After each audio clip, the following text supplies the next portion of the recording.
Have you ever lived in a house that looks perfect from the outside? People drive by and think, that couple must be so in love. Yeah, that was us. Or at least, that's what people believed. Grady was the kind of man who charmed everyone in 5 minutes flat. He had that polished smile, knew how to work a room, always had something clever to say. He'd introduce me at events like I was his prized possession, my harmony. She keeps the world turning. And I'd smile.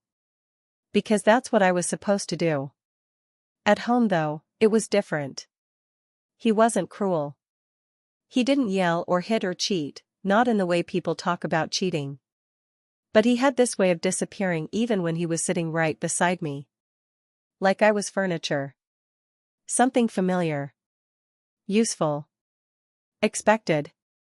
We'd eat dinner and he'd scroll through his phone. I'd ask him a question and he'd answer with one of those half-laughs, like I was interrupting a better thought. Eventually, I stopped asking questions. And here's the thing, when you're with someone long enough, you start to trick yourself. You tell yourself this is just what marriage looks like after a while, or he's just tired, he means well. I told myself that for years. I kept the house together.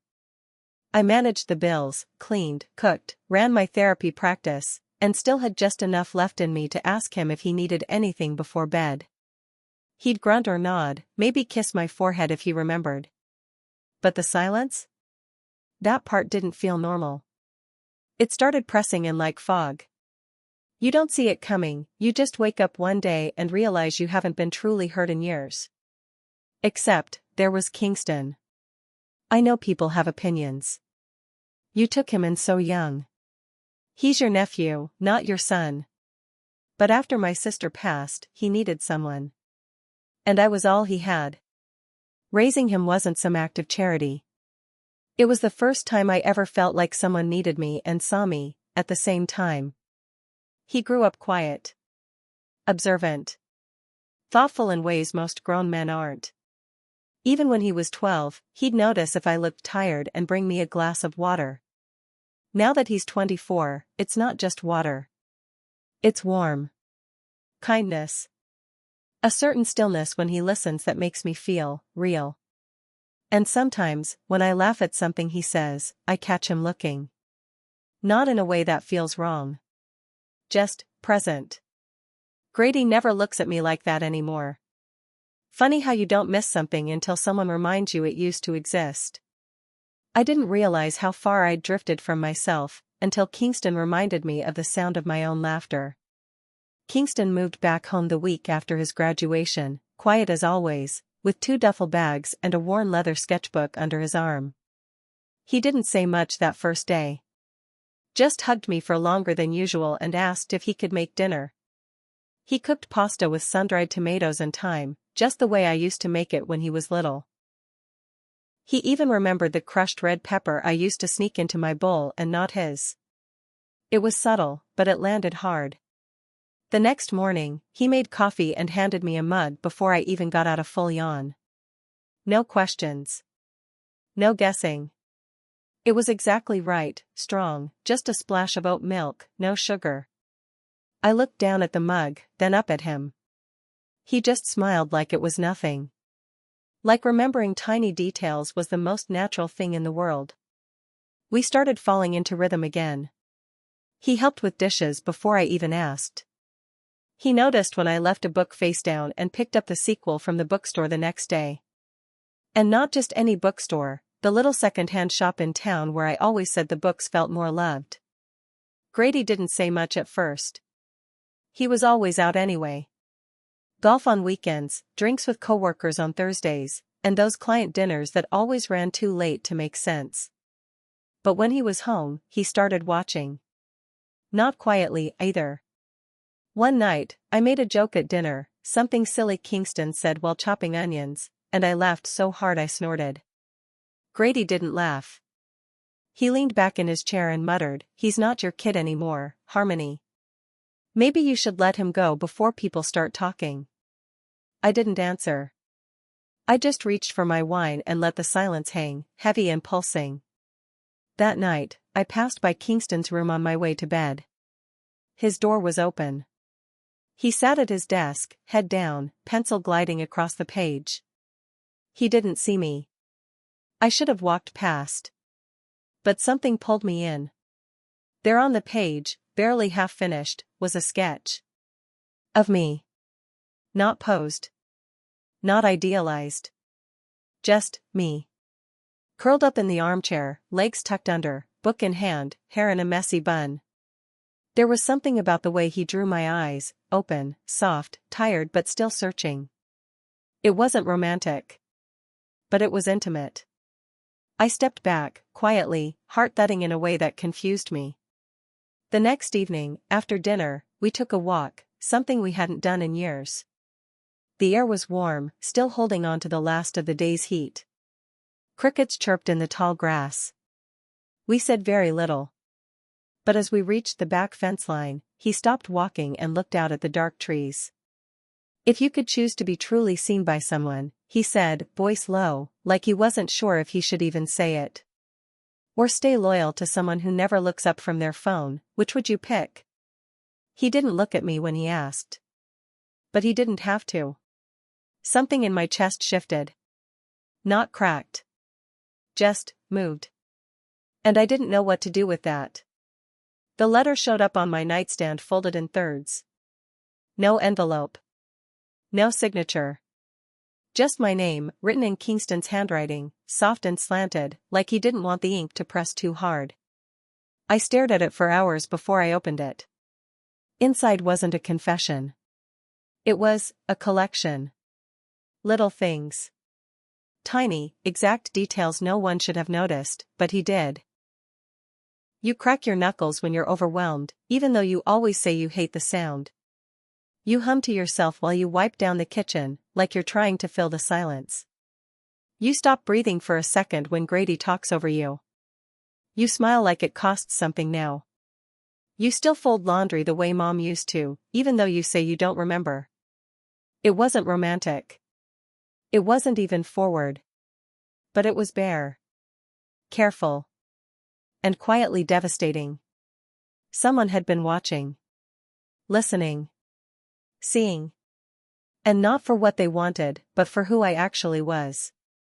I didn't say anything. Not to him. Not to Grady. Not even to myself. But something changed after that. When Kingston came into a room, my breath shortened. When he stood too close, I'd pretend not to notice, even though I felt the warmth of him hours after he'd gone.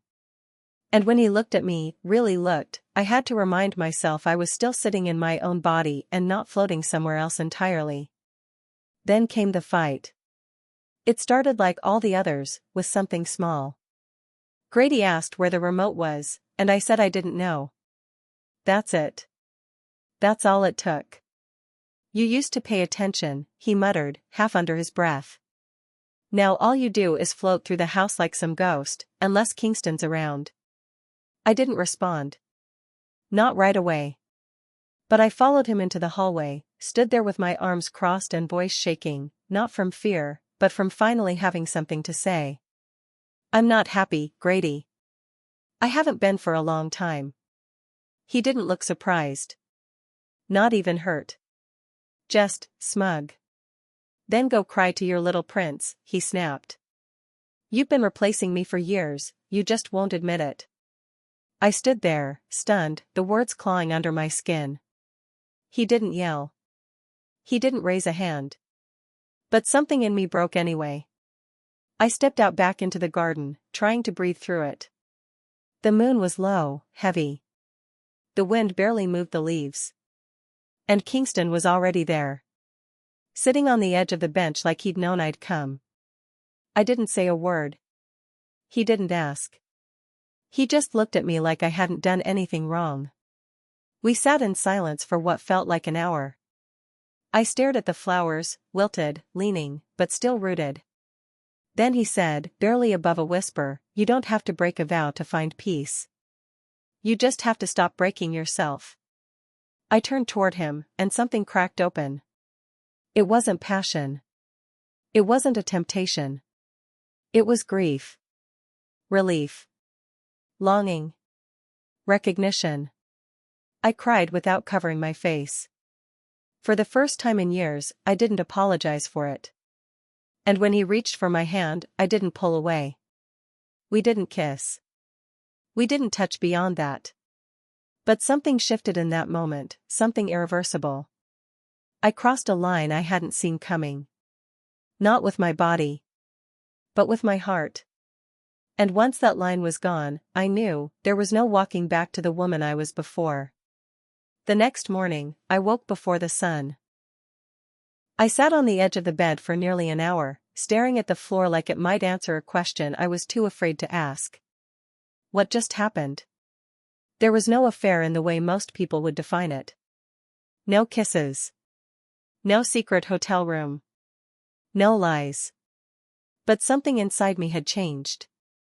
Tilted. Shifted off its axis. And I couldn't ignore it anymore. I moved through the day like I was underwater, slow, heavy, muffled. I smiled at my clients during our sessions.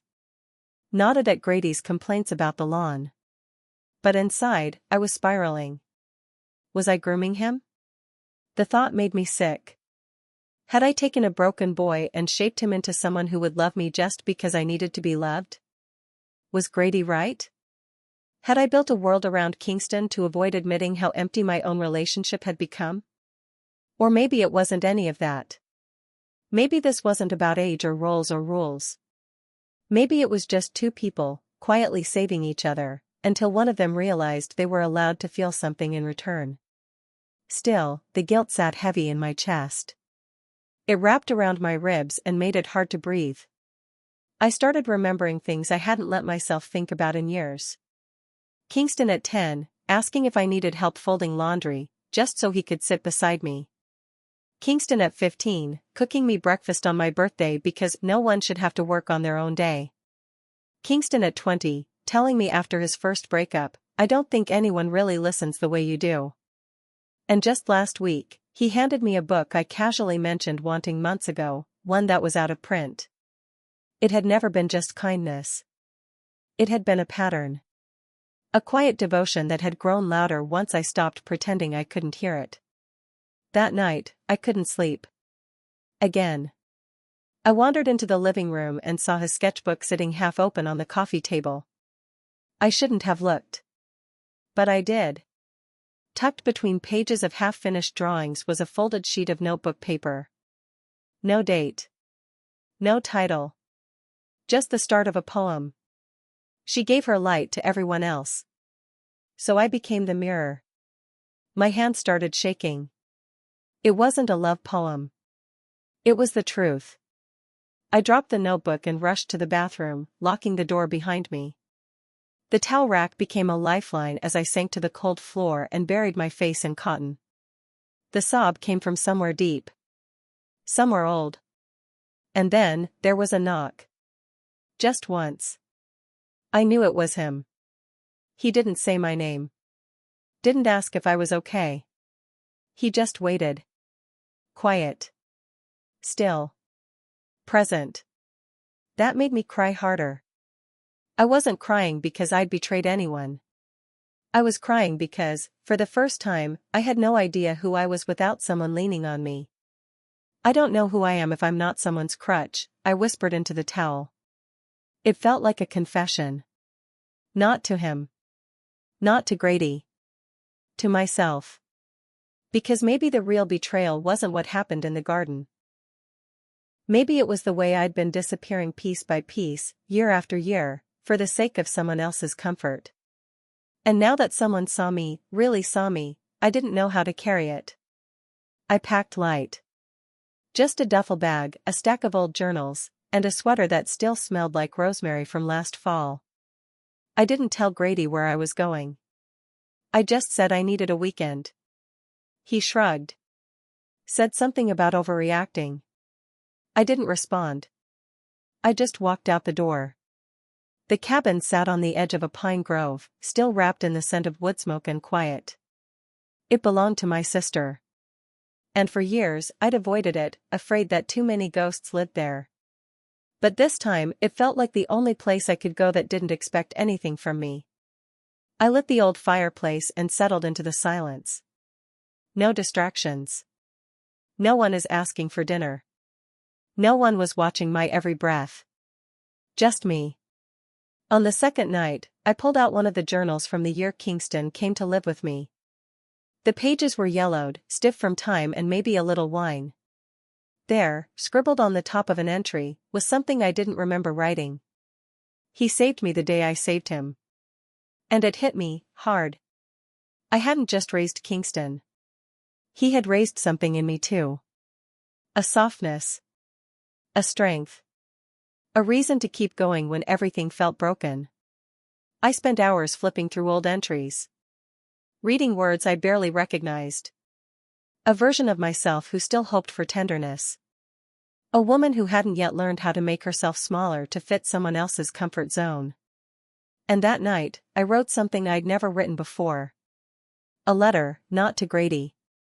Not to Kingston. To me. You don't owe anyone your silence. Not even the ones you love. Not even the ones who love you back in all the wrong ways. You're allowed to want more than being needed. You're allowed to be chosen, by yourself first. I folded the letter and slid it into the front of the journal. No envelope. No signature. Just me, finally choosing myself. When I came home that Sunday evening, Grady was watching TV, the volume loud enough to make sure I'd know where to find him. I dropped my bag at the door and stood in the archway until he looked up. I'm moving out, I said calmly. He blinked, then scoffed. Running off with the boy you raised? Pathetic. There was no fury in his voice. Just that same bitter smugness he always used to keep me small.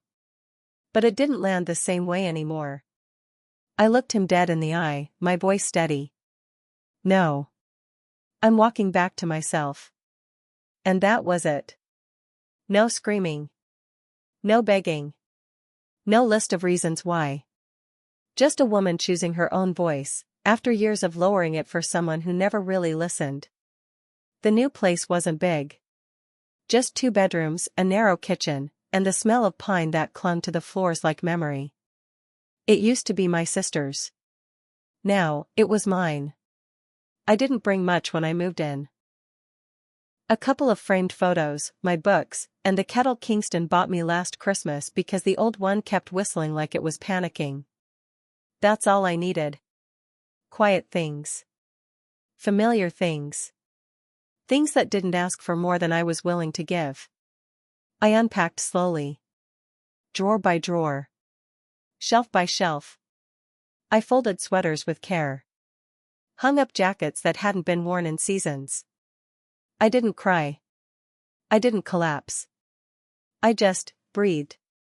For the first time in years, every breath felt like mine. I reached out to Elena Berry the following week. We'd met years ago at a conference for grief counselors, back when I still believed you had to keep your own pain neatly tucked away in order to help others manage theirs. She remembered me. Asked how I'd been. I told her I was building something new. Not just a practice. A life. We opened the doors to our little grief coaching center 3 months later, no grand opening, no ribbon cutting. Just 2 women in soft clothes and soft shoes, welcoming people who were tired of being told to move on. I learned how to cook again. Not big meals. Just enough. Scrambled eggs with fresh thyme. Roasted sweet potatoes with garlic. I didn't eat in silence. I ate to the music. Sometimes jazz. Sometimes nothing at all but the sound of the wind brushing through the trees. Kingston visited once a week. Never announced it. Just knocked and waited, like he always did. We didn't talk much. He'd help me restock the pantry, fix a squeaky door, and carry the heavier things I pretended didn't bother me. Sometimes we sat on the porch. Sometimes we walked. Sometimes we just existed in the same space, breathing the same air without having to fill it with words. One evening, he left a note on the dining table before heading out. No envelope. Just folded once, neatly. This wasn't a story about crossing lines. It was about drawing new ones together. I didn't cry. I didn't rush to find him. I just read it again, and then again. We didn't kiss. We didn't confess. We didn't name what it was. We just understood. Some stories don't need a climax. Some loves don't need labels. Some people, they just hold space for each other, quietly, without asking for anything in return. And sometimes, that's more than enough. You know, people love tidy categories. They want everything in boxes: cheating, manipulation, mothering, loving. But what happens when none of those fit? What happens when the person you leaned on quietly started leaning back? When comfort stopped feeling innocent, and connection started to feel like something you didn't have a name for? It's easy to judge stories like mine. Easier still when you've never lived in the silence. But here's the truth. I didn't fall in love. I woke up inside it. One moment I was surviving, and the next, someone was seeing me in a way I hadn't let myself be seen in years. Not for what I did. Not for what I gave. Just for existing. And no, it didn't look like what love is supposed to. There were no declarations. No steamy secrets. Just two people sharing oxygen and knowing they'd never look at each other the same way again. Have you ever chosen silence just to keep the peace? Have you ever loved the wrong person, at the right time? Not all betrayals are loud. Some happen in the way we stop asking for more. Some happen in the way we teach ourselves not to expect softness anymore. And not all affairs are of the body. Some begin in the quiet places, where love and shame hold hands, and wait for you to choose one. So here I am. Not looking for approval. Not rewriting the past. Just telling it the way it happened. Because sometimes healing isn't about the ending. It's about the moment you decide you're worth more than being invisible. And if you've ever felt like you couldn't say what your heart was really holding. If you've ever stood in the middle of something messy and real and terrifying and beautiful. Just know, you're not alone. Have you ever found yourself emotionally loyal to someone you weren't supposed to be close to? Drop a broken heart if this story made you pause. Or leave a comment. Your silence might be someone else's relief.